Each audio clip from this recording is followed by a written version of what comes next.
Happy New Year, everybody. We are officially in 2025, which is wild to think about. We are halfway through the decade already. I hope everyone had a great 2024 and looking for bigger things in 2025.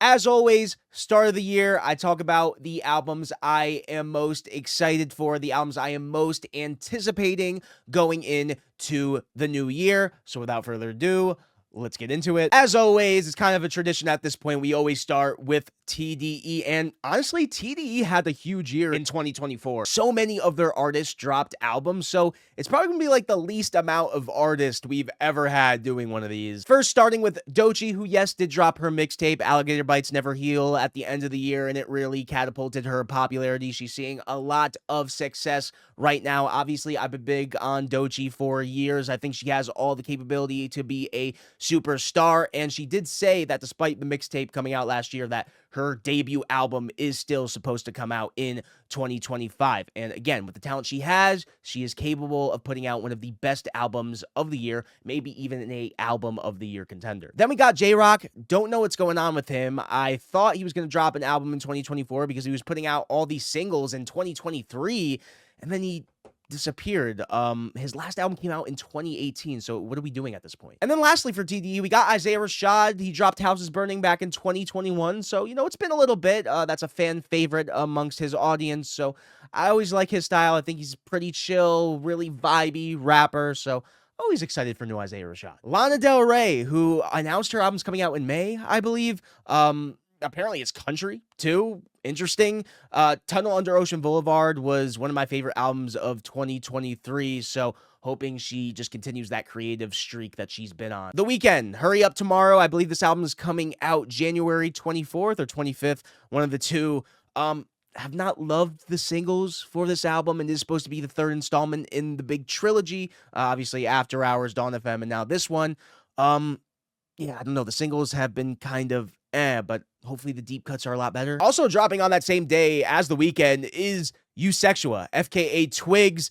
Every single for this album has been like mind-blowing. I seriously think this will be one of the best albums of the year if we're going strictly based on singles. Could even very well be Twigs' best. Well, I guess we'll see. Mac Miller, rest in peace. He has a posthumous project coming out, Balloonerism, which I believe is like a leaked project that many fans have heard. I personally have never heard it, but I'm excited to hear it for the first time. A$AP Rocky, so frustrating. Like, what is even happening at this point? He had a date for this project, kept pushing it back, and this thing was supposed to come out like 3 or 4 years ago, mind you. I know he's in like an ongoing legal battle too. I don't know if that's affecting the release date. Probably is, but man, I hope things get figured out soon. Mr. Steve Lacy, this dude has been teasing this new album, the follow-up to Gemini Rights, an album that I absolutely loved. He's been teasing it on Instagram for months, just like shit posting all over Instagram. But yeah, Gemini Rights was amazing, and I'm pretty excited to see how he follows that one up. Phoebe Bridgers, can you believe it's been 5 years since the release of Punisher? She hasn't dropped a solo album since, and what an influential record that was. I just need a new Phoebe album for sure. Baby Keem, another guy that like just completely disappeared this past year. I think we're gonna get a Baby Keem album this year. I just don't see a reality where he does not drop in 2025. Lorde, who had maybe the verse of the year last year on the Charlie XCX Girl So Confusing remix. Yeah, hoping she bounces back from Solar Power. Did not love that album, obviously, but the rumor is she's been working with Blood Orange, also known as Dev Haynes, so that interests me. Little Sims, I think, is due for a new project. She hasn't dropped since 2022. She even dropped a new song a few days back, which is like drill inspired. I don't know if that's going to be the direction for this whole new album, but either way, she is one of the most exciting rappers of the past few years, so I'm sure it will be great. She doesn't really miss. Ray, who put out an album a few years ago, which I thought was cool, had some songs on it I did really like, but it was the Genesis song that she put out last year that like really took me away. Incredible track, one of the best songs of the year, and ambitious as hell too. So hoping she is gonna do more ambitious stuff like that on this next project. Rosalia, what's there to say about her? I think she has already teased Rosalia 4 is coming. Motomami was great. Super experimental for her as well. Yeah, she doesn't miss. Jid, what a liar, man. What a liar. This guy said last year he was going to drop 2 albums. There was the Metro Boomin project too. And from what I saw, like he turned in this record months back. So I don't know what the delay is there, but I'm sure we're going to get a new Jid project. The Forever Story was my album of the year in 2022. If you guys remember, I think it's maybe the best rap record of the decade so far. So can he top that? I don't know. Hopefully. Gaga, I believe this album is coming out in February, if I'm not mistaken. She had a huge year with the Joker and everything. I was pretty excited for this, but then I found out that that song with Bruno Mars is apparently going to be on the album when I thought it was going to be like a return to pop for her, but you know, it's still Gaga. Chappell Roan. I don't know if this one is a guarantee. I do know she has kind of pointed that it might come out. Her producer, Dan Nigro, did hint towards it dropping, but he did say it could come out in like 2026. Her album did technically come out in 2023, so it has been 2 years, but she's still benefiting, obviously, after all this success because she blew up for the first time this past year. I would like to get at least maybe a few singles. That's all I'm kind of asking for, but an album would be nice. Thundercat has not dropped since 2020. I went to a show like a year or two ago, and he said he was in the midst of making an album, so hopefully we get that. Ethel Cain, new EP, I guess, is coming out in January. It's an EP, but it's like an hour and 30 minutes, 9 tracks, so like, I don't know. But that is intriguing, and I've really been liking what she's been doing. Her album, Preacher's Daughter, was really good. I like the like goth style she's starting to kind of do. Yeah, excited for this one. Saba, No ID, collab project. Believe they said this album is coming out in January as well. We got a lot of January releases to start the year. Saba, great rapper. No ID, legendary producer. What's not to be excited about? Really hoping for a big bounce back from Rina Soeyama. I did not love Hold the Girl, but Soeyama and that EP she dropped years ago was some of the most creative pop music I was hearing at that time. So I'm hoping she just gets back into that creative back, kind of like what Charlie XCX did, because I did not like Crash, then Charlie came through with Brat, hoping she kind of goes through the same path. Red Veil, definitely due for a new Red Veil album. This guy's still young as hell and one of the best rappers out there. So yeah. Legendary rap duo Clips, No Malice, Pusha T, first album in like 15 plus years, I believe. Album is done, apparently. Like Pusha said, it is in his like hard drive. It is done. They were just waiting on a feature, apparently. But gonna need some new clips. It's also produced entirely by Pharrell.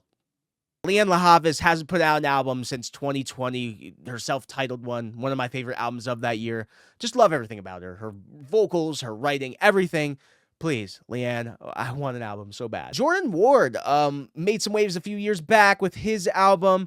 I do think he's one of the more exciting acts in R&B right now. So, yeah, next project I think is going to be one of the better ones in R&B, hopefully. Speaking of R&B, Summer Walker, been a minute. Think she is one of the better acts in mainstream R&B right now. I think she just dropped a song, too.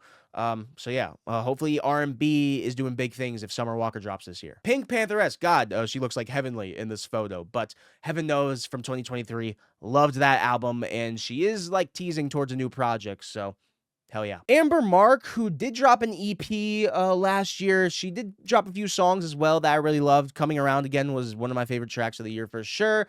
Still feel like she has like so much talent and should be a star.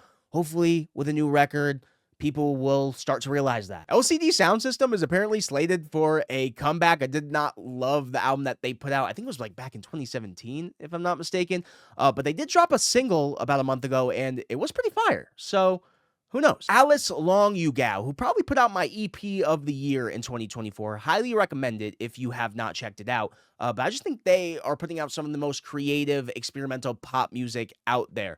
So if the EPs are any indicator of what the album is going to be, going to be amazing. Next, we got Maruha, who also put out one of my favorite EPs of the year. If you're into like Black Country, New Road, that type of like experimental alt rock kind of thing, you're going to like a lot about what this band is doing. That EP was fantastic. The horn work on it was incredible.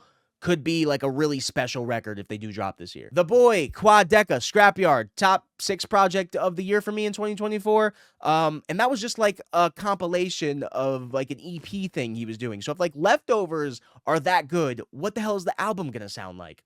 Breakins, who funny enough is in like the same photo here. I just took the same photo, but been liking a lot of what Breakins has been doing in like that really weird electronic pop lane. I think in terms of people like him, Eric DOA, they've been doing like the most exciting things in that sound. So I thought his album a few years back was cool. Hopefully bigger things on the new one. Jane Remover, I believe, has 2 projects coming out, one under the Jane Remover name and then another under one of her other aliases. Magic I Want You last year, one of my most played tracks. I really like when she does like more of the electronic pop things, so if we get like electronic pop bangers from her, the album's gonna be fire. Yule, one of the most exciting experimental pop acts out there, believes she has something coming, so that's cool. Genesis Owusu has been one of my favorite artists out of Australia for years. Struggler, amazing. Smiling with No Teeth, amazing. Great albums. Teasing a third one, so I'm sure that will be great. Black Country New Road. Obviously, Isaac Wood is no longer in the band. However, they did put out that live album a year or two ago, which still showed they can make good stuff. So, first album with no Isaac, if he does not return, obviously.